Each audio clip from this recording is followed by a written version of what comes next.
Hello, and welcome to tonight's program. Let us proceed to the Amontillado, Edgar Allan Poe's works in Independence National Historical Parks Museum collection. Tonight's program is co-hosted by Independence National Historical Park and the Independence Historical Trust. My name is Maddie Gallen. I'm the Director of Operations for the Trust. This year, we are celebrating our 50th anniversary as the philanthropic partner to Independence National Historical Park. And for over 50 years, we have raised millions of dollars in support of major improvements within the park. Currently, we're working with the park to rehabilitate the First Bank building, and we'll be opening hopefully in 2025. We've acquired over 1,000 artifacts for the park's permanent collections, and we've hosted thousands of educational tours and programs over the years, kind of like what we're doing tonight. Before we get started in tonight's program, just a little bit of housekeeping. If you want to ask a question, there's a Q&A button on the bottom of your screen. Feel free to type your question in and they will be answered at the end of the program. Also, for best viewing possibilities, you do want to have your view on speaker so you can see our two presenters full force.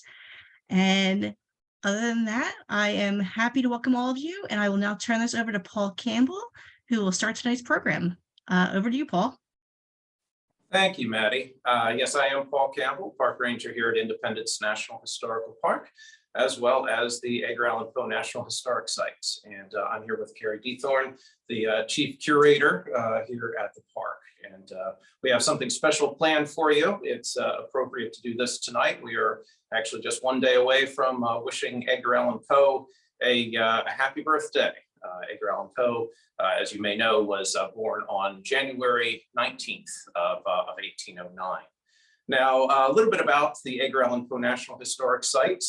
It has been, in fact, a National Historic Site since 1978.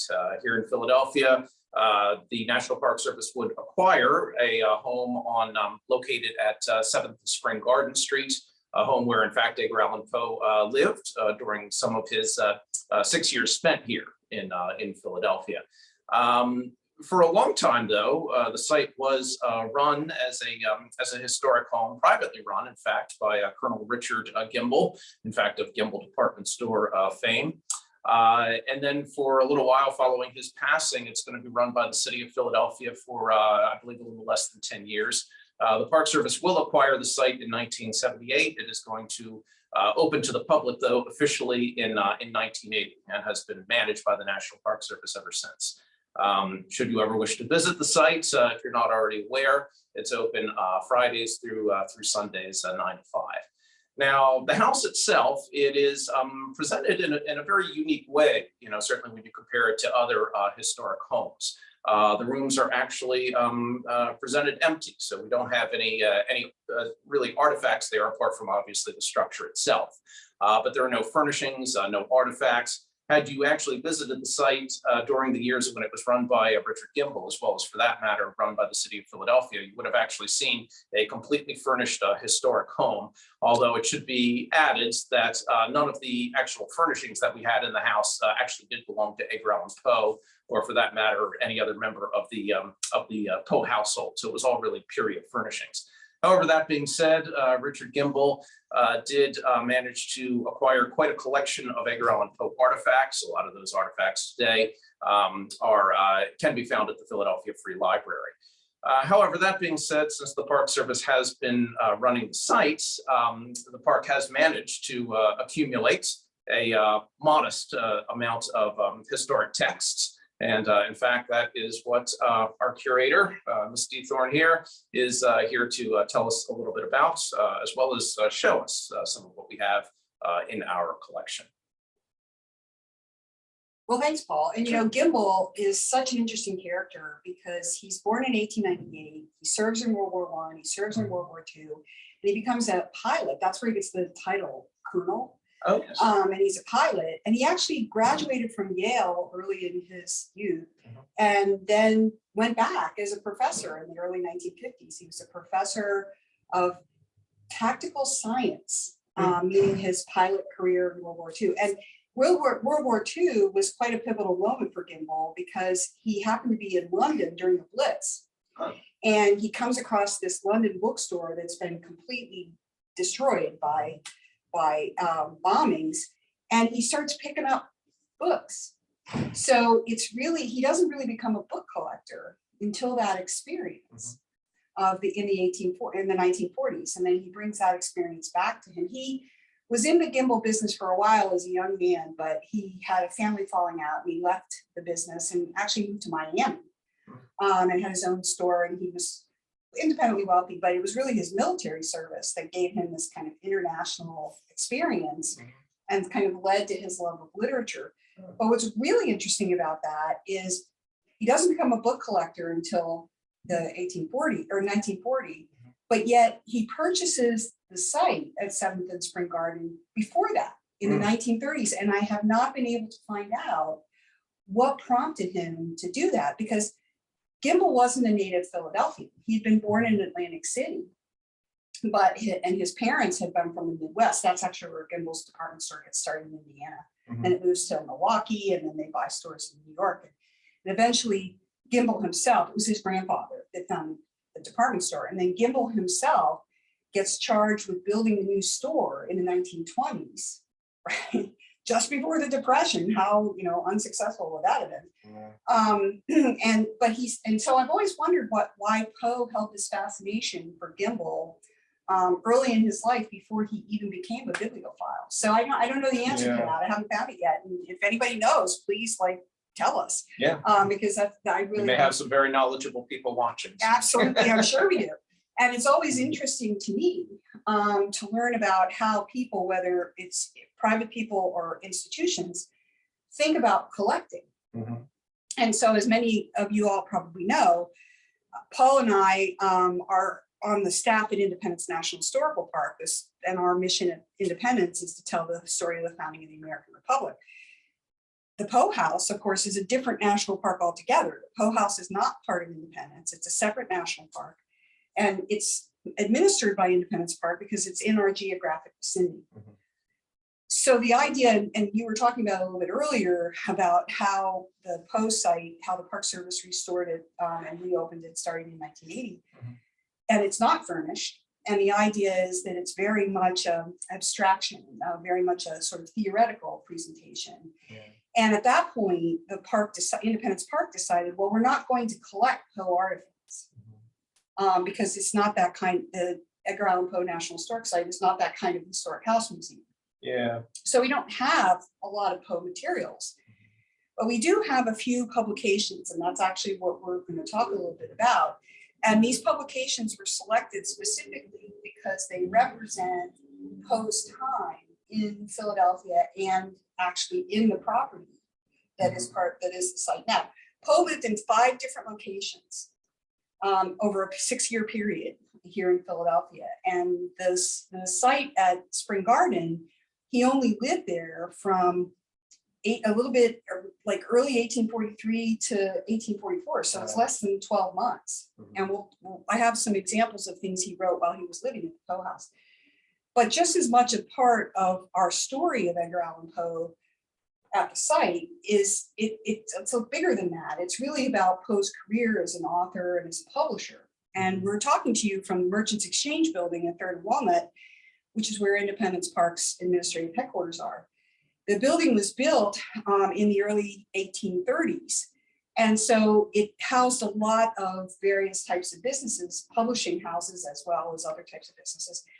And so this location, this building, Poe came to it all the time.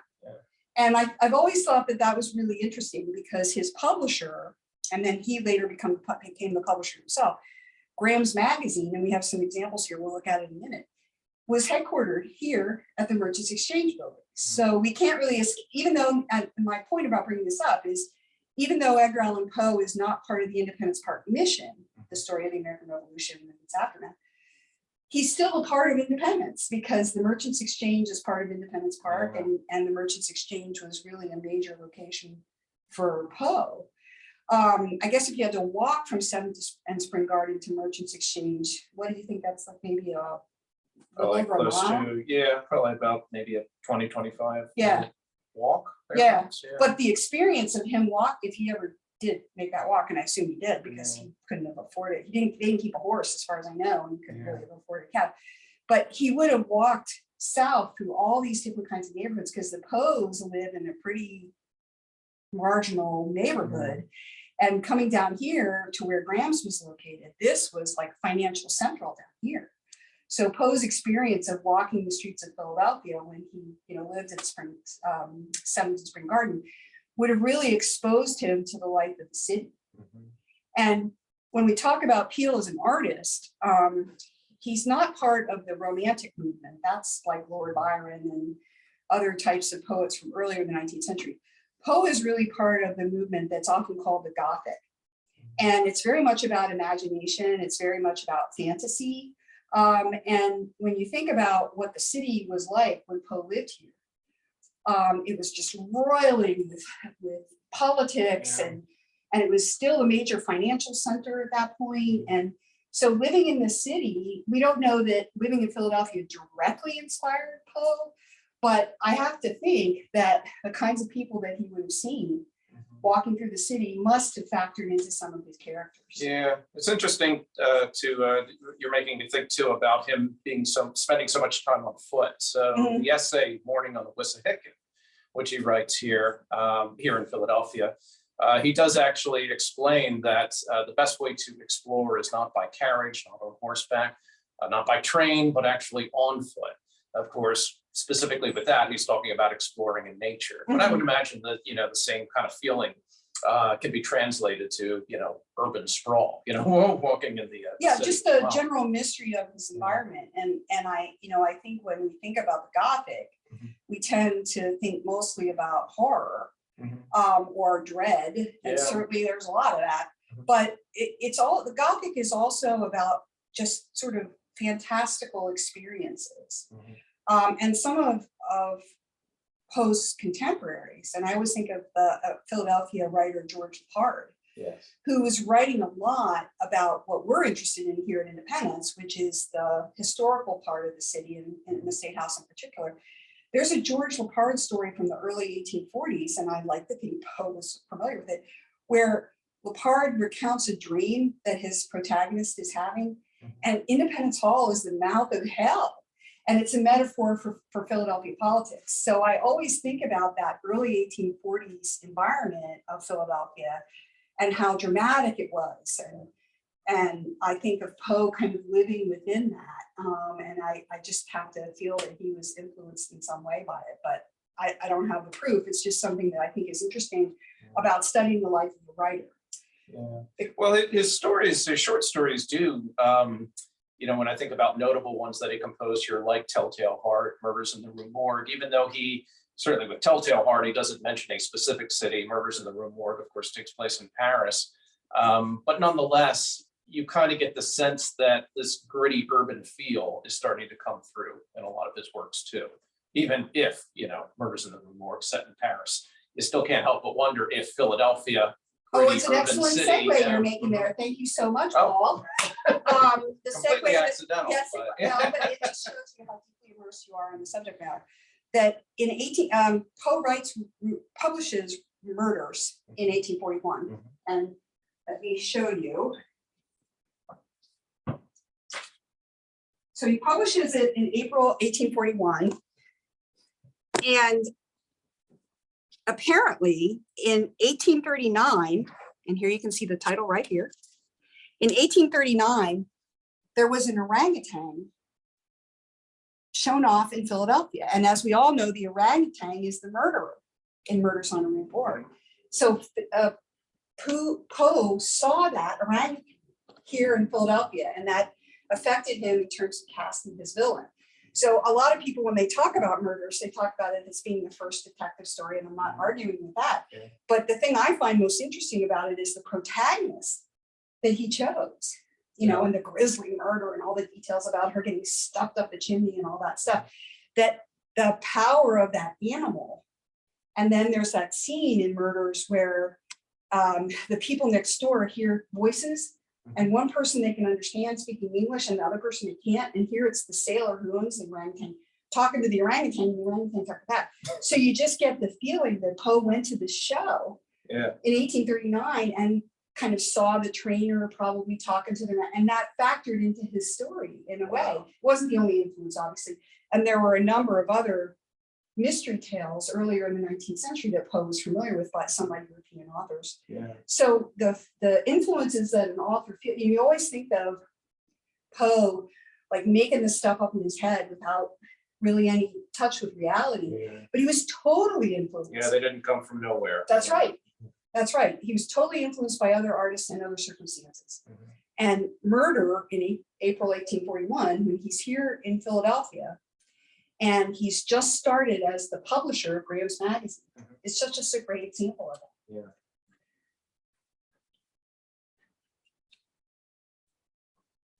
Also, this volume that I'm turning the pages of is a collection of all the Graham's Magazine issues from 1841. So what would happen is you would get your individual monthly issue, and then you would take it to a bookbinder and have them bind them all together.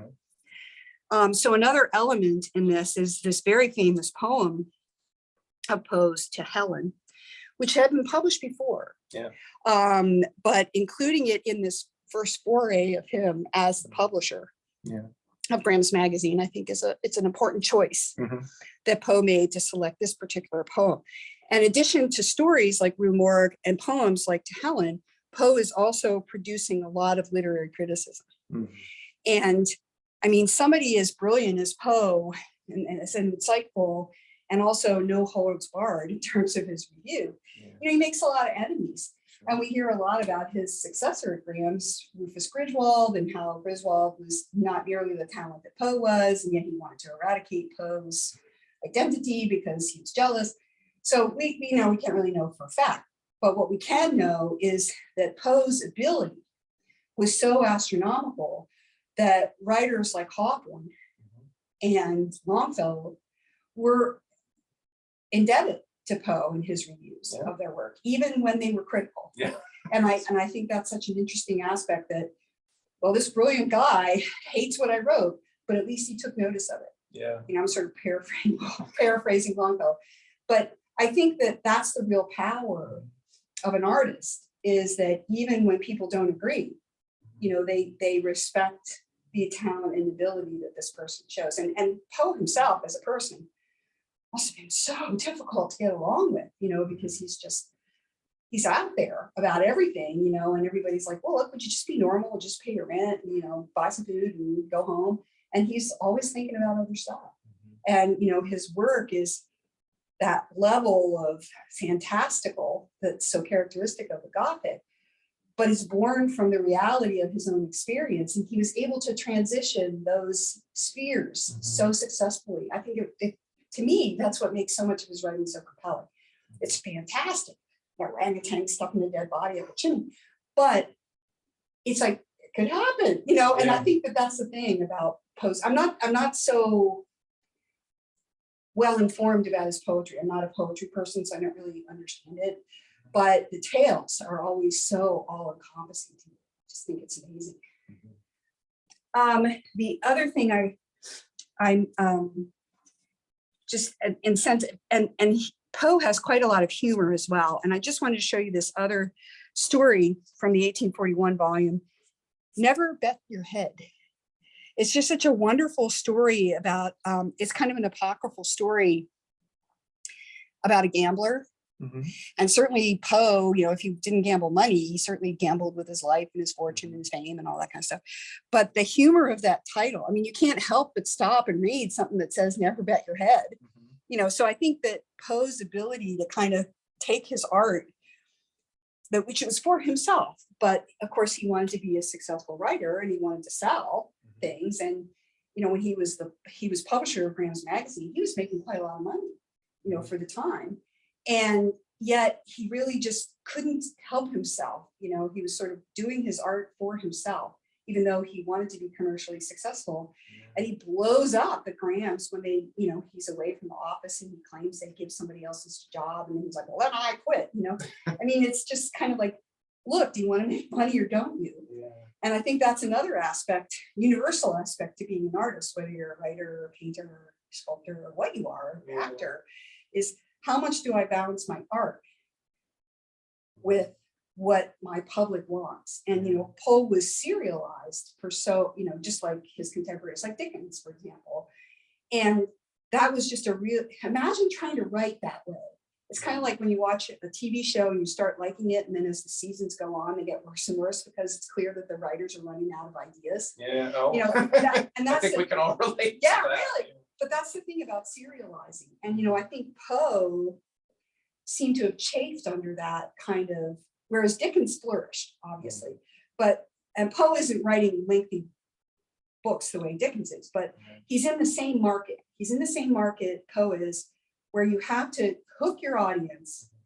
You have to create your art, but you have to hook your audience, and the artist is always torn between the two. And every once in a while, his sense of humor, never bet your head, you're kind of like, gee, he obviously thinks that's funny, but he knows his readers will too. Yeah. And to me, that's kind of a marketing thing. Yeah. One reason I know that he felt the short story was so ideal was that he said that a person could actually read it in one sitting. Yes, So unlike you're right. a novel, you didn't have to keep taking breaks, or Yeah, you can do it all at once. And as an artist, the challenge of being brief, about creating this world in your imagination and in your reader's imagination, but doing it really succinctly. Yeah. Now that's a challenge. Yeah. Yeah. So this volume of Graham's Magazine from 1841, this is when Poe is the publisher at Graham's Magazine. He doesn't live at 7th and Spring Garden yet. Just wanted to be clear about that. He's living elsewhere in Philadelphia at that point.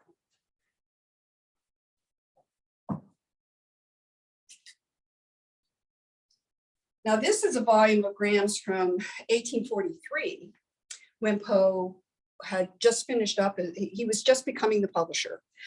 And so things in here include this one item here from January, this poem called The Conqueror Worm.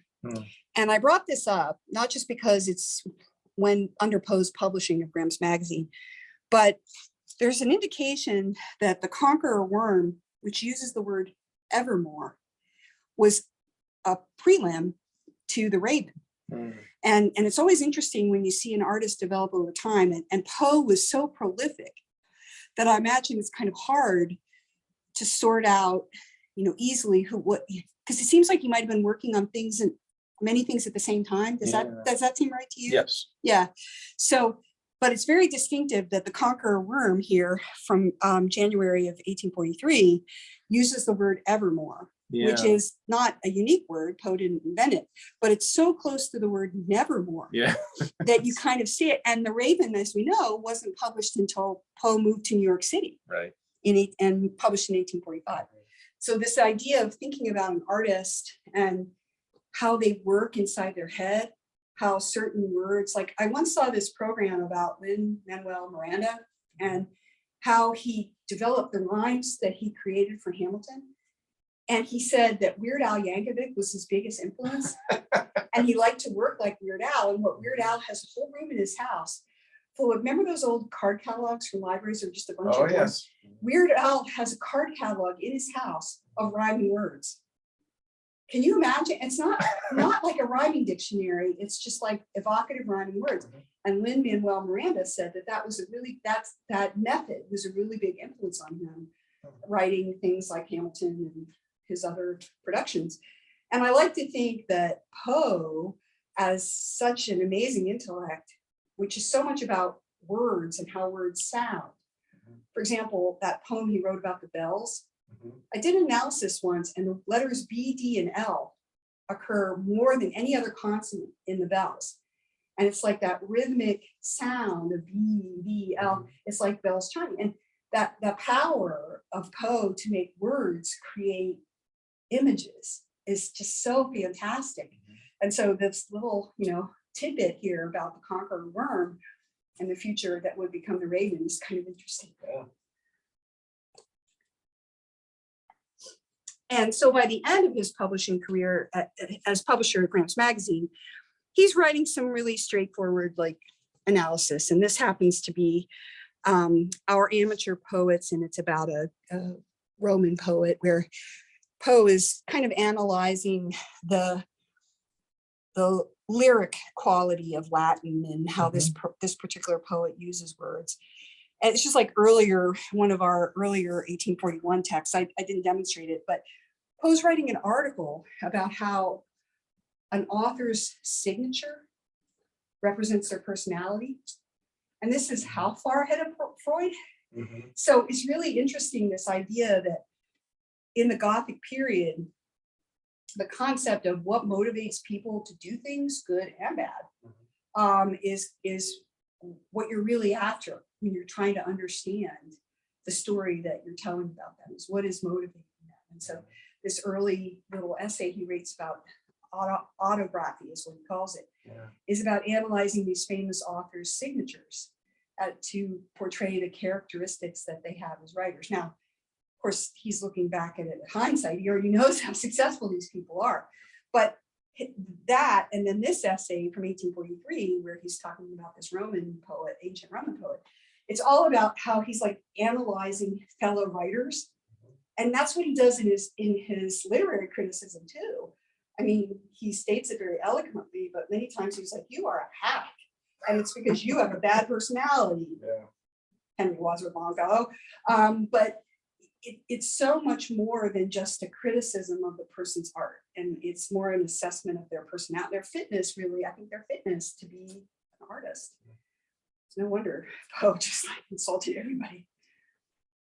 So we have, it's a very small collection that we have here at Independence, but it's meaningful because it represents both Poe's early career in publishing and his writing career when he lived at 7 in Spring Garden.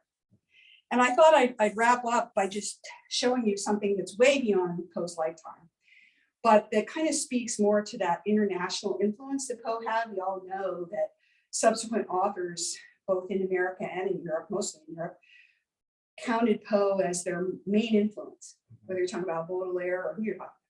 So I wanted to show you this one thing about Poe's popularity.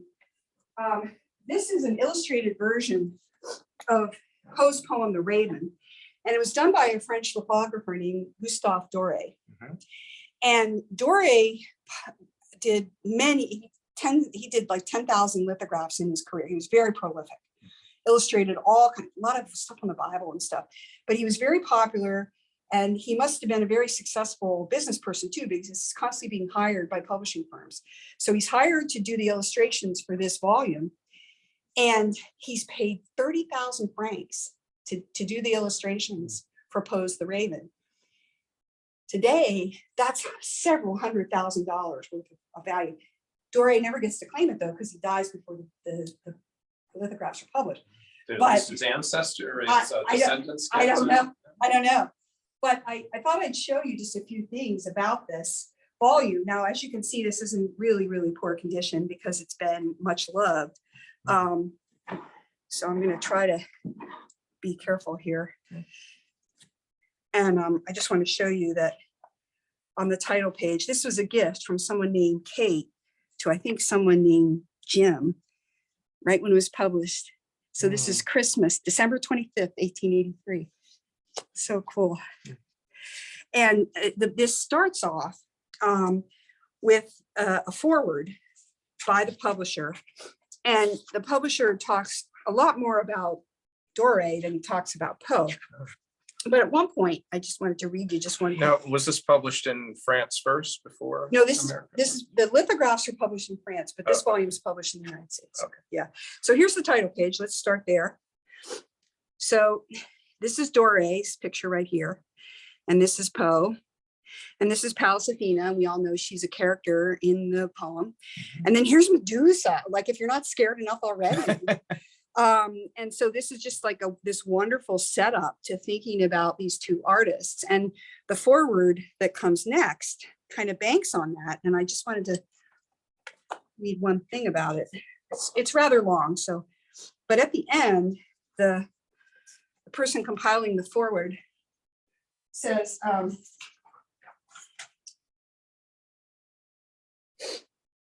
both, meaning Doré and Poe, both resorted often to the elf land of fantasy and romance. Poe was the truer worshiper of the beautiful. Doré was not, but, he says, poet or artist, death at last transfigures all. So the reason I pulled this out was I just wanted to emphasize that both Poe and Doré are totally devoted to this Gothic sensibility of what this author calls the elf land of fantasy and romance. And let's just look at a couple of the engravings in here. The format of the book is a line from the poem followed by a line from Poe's poem followed by an illustration by Doré. And I just picked out a couple.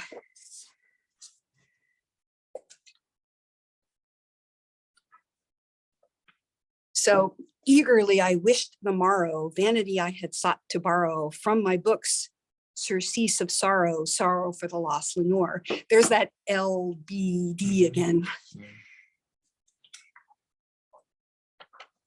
And here's the image that Doré creates to go along with that verse. Now there's no confusion here. You have Death's Head, you have this melancholy poet. We know the story of the Raven is this man has lost his love and he's sinking ever further into the depression, what we would call today, they would call melancholy, the depression of never being able to see her again.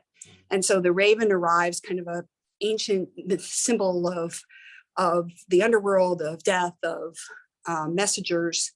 And he questions the Raven. They're like, when will I see her? And that's why the Raven's always saying, never more. But here's Lenore back here, surrounded by angels. But I just like him, like, oh, with death at his feet. I just found that particularly something. So we go further on in the poem, and Doré, for example, illustrates the arrival of the Raven, knock, knock, knocking at my door kind of thing. And then the poem says, then upon the velvet sinking, I betook myself to linking fancy into fancy. So he's talking about sinking ever more back into that chair by the fire, dreaming. And this is Doré's representation. Well, there she is, dead right there. So it's really interesting how Doré, now obviously this is in black and white, and that's how Doré, the originals are lithographs, which is, take a stone, etch it with acid, print. And lithographs can be colored, certainly, but in this instance, there's no need to do that because Doré is using light and shadow for the emphasis that color might form in another venue. And what I think is so interesting about this composition is he's still sitting there in that same pose, but his environment has he's literally inside a tomb.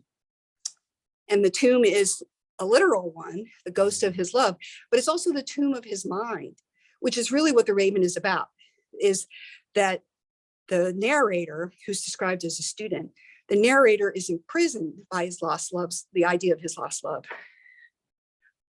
And the poem goes on. It's actually a very short poem, but when you're looking through this volume, you kind of get sucked into the drawings and then go back and look at it. And I just wanted to show you one more.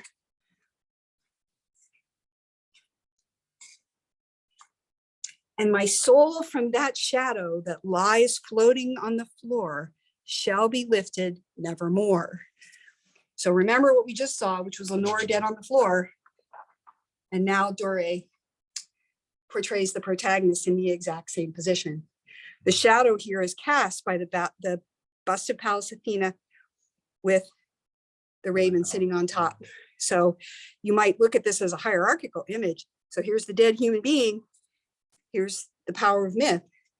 And here's the even older power of folklore. Because the Raven is a symbol going all the way back through the Vikings as a messenger of death. And just like the previous image showed Lenore with light on her in her tomb, now we see the narrator. He's not dead, but he's might as well be. And he's consumed by the darkness that is his mind and memory. So Doré's obvious feeling for Poe's poem, and the Raven wasn't a hit with everybody. Some people thought it was trite and all that kind of stuff, but the majority of readers were enthralled by it. Yeah. And apparently Poe, when he did readings of it, it was just like amazing. So here's my plug for the new Netflix movie, The Pale Blue Eye, you guys. It's about Poe and his West Point years, but the actor who plays Poe does a lot of soliloquies, and he's really compelling. And I imagine it's kind of like Poe was.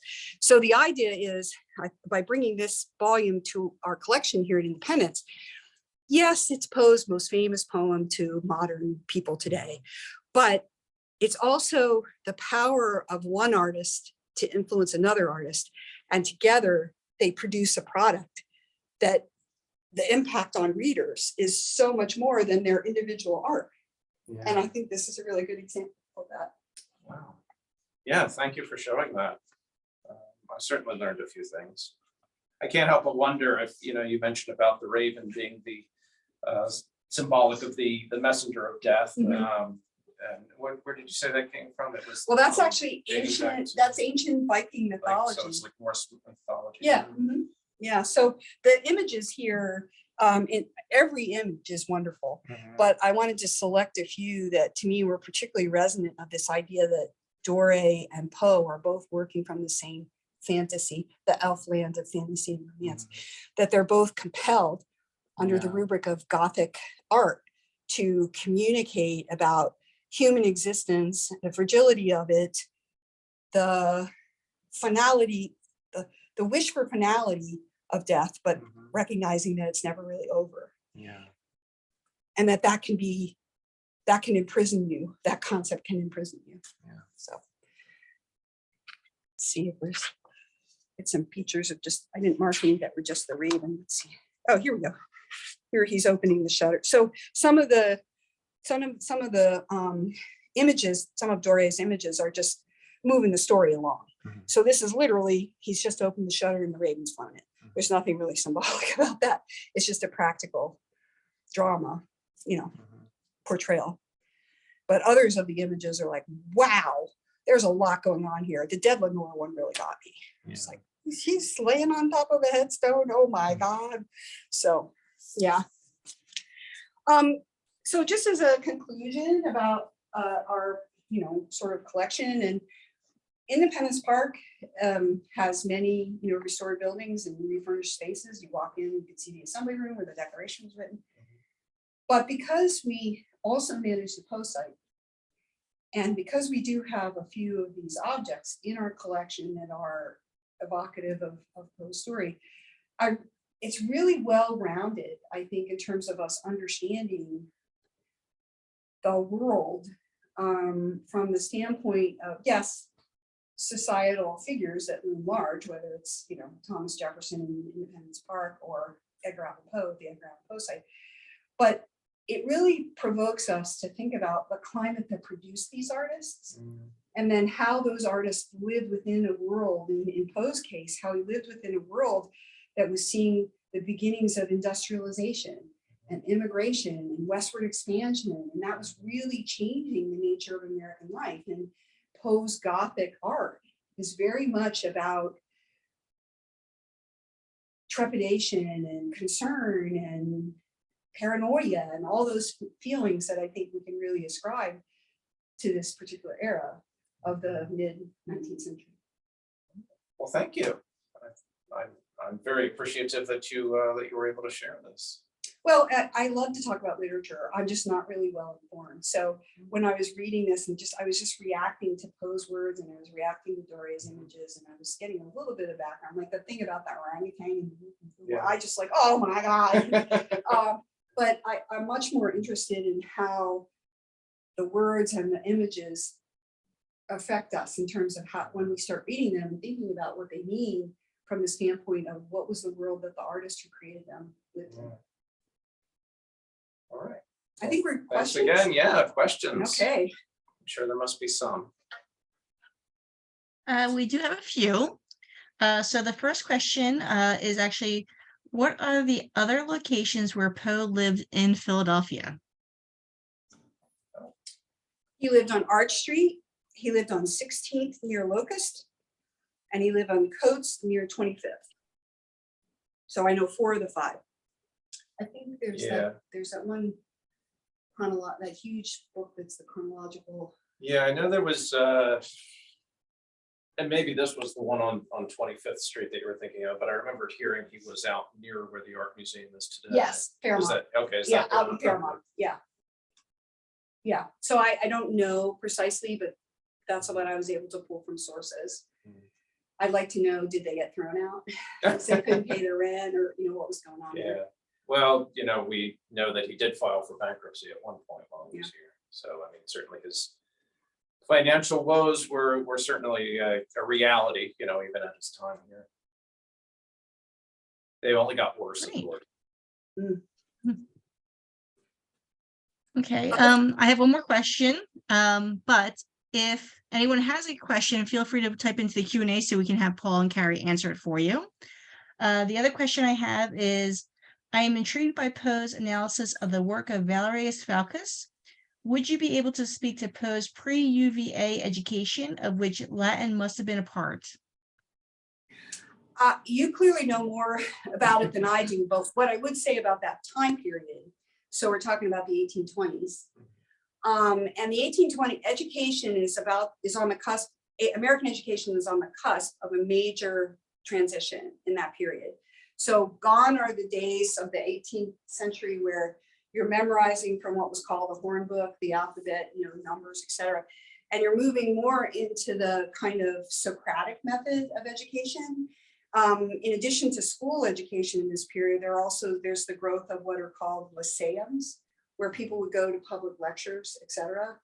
So it seems to me that because Poe is a product of that transitional period, that he's being so influenced by the traditional reading of Greek and Latin, but at the same time, the kind of new approach to learning and to thinking about reasoning while you're not just memorization, but reasoning out why something happens. I hope that's at least partially helpful in answering your question. Well, we know that also he did spend a few years in England, so he did attend. Oh, he did? Yeah, he did attend boarding school there as well. I think approximately 5 years. Was this Alan sent him there? Was yeah, I know.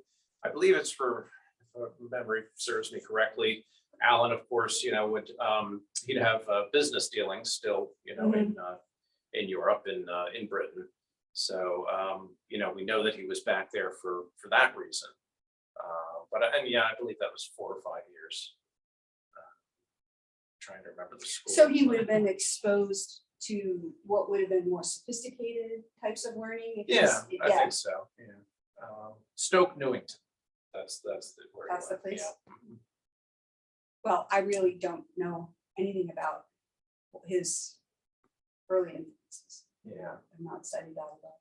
Yeah, I would imagine he got, certainly exposure to the classics there. Mhm. He was certainly prepared for UVA, when he went there, and apparently did, just like West Point, did pretty well. But yeah, at UVA, we know that he ran into financial difficulties. This isn't really quite what the question was, but we know that he did encounter financial difficulties there. At West Point, he actually did very well scholastically, but he didn't like a lot of the military regimen, I suppose. And so he actually had to, back in those days in West Point, you couldn't just simply withdraw. You actually had to be expelled. And so he started kind of adopting somewhat, I guess, I don't know if this is the right word to use, but somewhat slovenly behavior, I suppose. Purposely trying Yeah.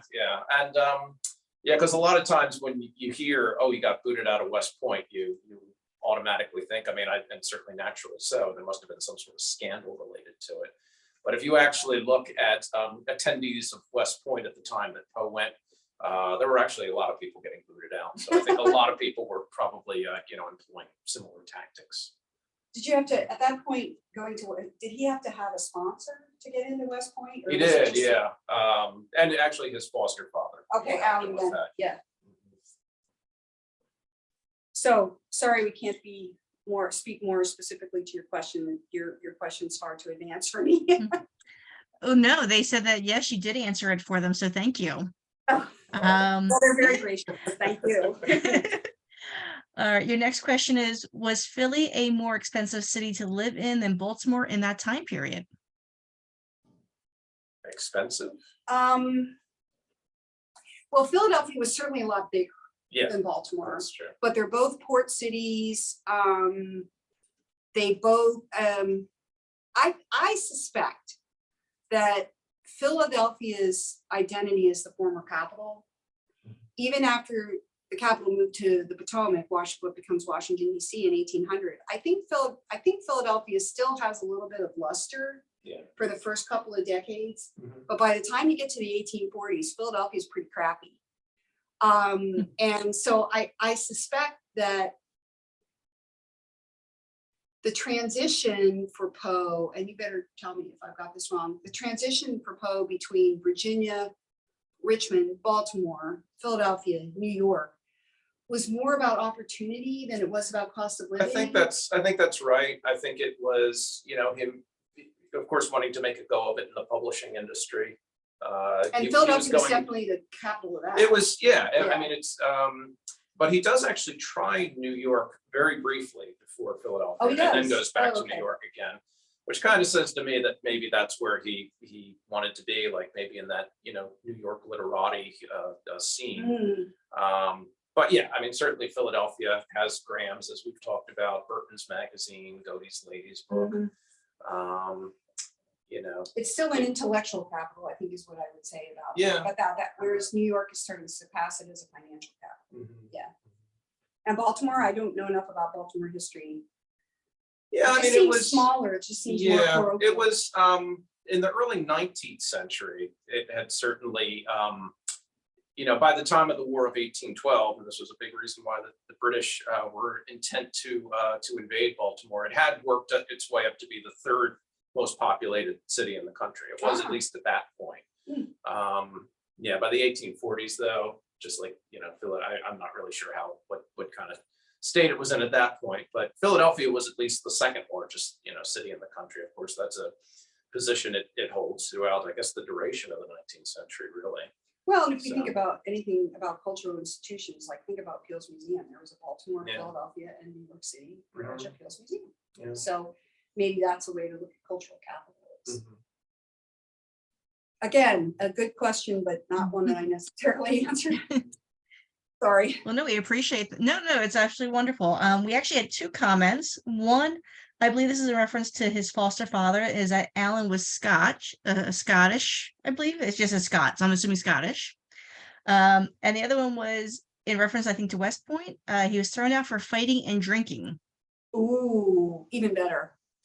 All right, and I have one more question in the queue, unless anyone else has one they want to ask.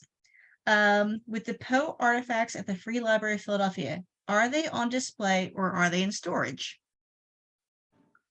My understanding is they always have a case up there in the rare books collection with some object. It's a very large collection. It's like over 10,000 things. Yeah, Grip the Raven is always out on display, yes. In terms of the historic texts that they have, as well as some manuscripts that they have. I think you have to be, and I would actually call the Philadelphia Free Library, contact them to, make sure this is the case, because I've only ever been there as a visitor. But, they occasionally take items out as part of a tour of the rare books department. But I don't know if it's something that's kind of a regular thing that they do, or if it just, depends on who your tour guide is. Maybe that tour guide gravitates towards different objects that they bring out. But I would just contact them directly if for the best answer on that. But there's a lot of Poeana out there. I was just trying to find something that I read. One of Poe's manuscripts it was thrown in the trash, and then it ends up at Drexel. But now I can't find it anymore. Darn.